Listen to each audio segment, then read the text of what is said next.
L'infirmière était simplement en retard de 2 minutes à cause d'une diarrhée, lorsque des cris terrifiants ont soudainement retenti depuis la salle d'accouchement. Ce n'était pas le genre de son qu'un être humain pouvait émettre, mais plutôt ceux d'une bête agonisante. Elle s'est précipitée au 2e étage, et a alors vu une collègue couverte de sang sortir de la salle d'accouchement, les yeux rivés sur l'intérieur de la salle, comme si elle avait vu quelque chose d'effroyable. Peu après, un chirurgien chevronné est lui aussi sorti en courant, le visage marqué par la terreur. Il a fait signe à tout le monde de s'éloigner rapidement. En un rien de temps, tout le bâtiment de la maternité a été bouclé. Plus étrange encore, le périmètre de sécurité n'était pas délimité par des rubans jaunes, mais par des cordes rouges imprégnées de sang de chien noir. Même les autorités se sont mises à jouer au mystique. Il semblait bien que ceux qui se trouvaient dans la salle d'accouchement n'avaient rien d'ordinaire. Peu après, un groupe d'individus mystérieux vêtus de costumes noirs est arrivé à l'hôpital.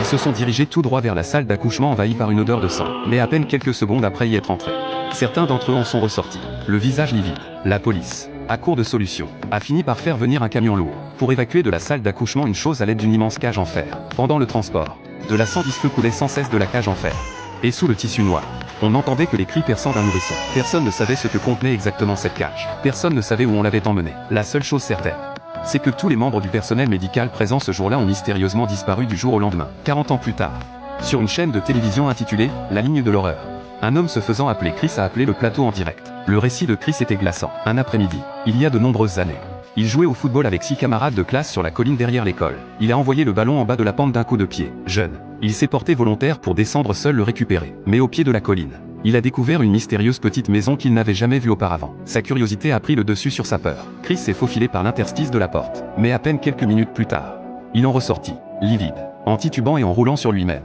malgré les questions insistantes de ses camarades. Il resta muet, recroquevillé dans un coin de l'escalier, tremblant de tout son corps.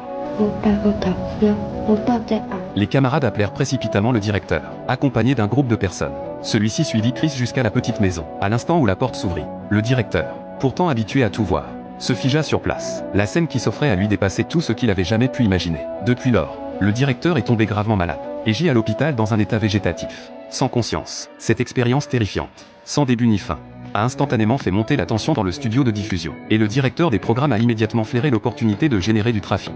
La légende oubliée du « bébé à grosse tête » est devenue à ses yeux la clé du succès. Il a immédiatement décidé, avec son équipe, d'explorer cette histoire en profondeur. Il fallait à tout prix découvrir la vérité pour faire grimper l'audience de l'émission d'un cran.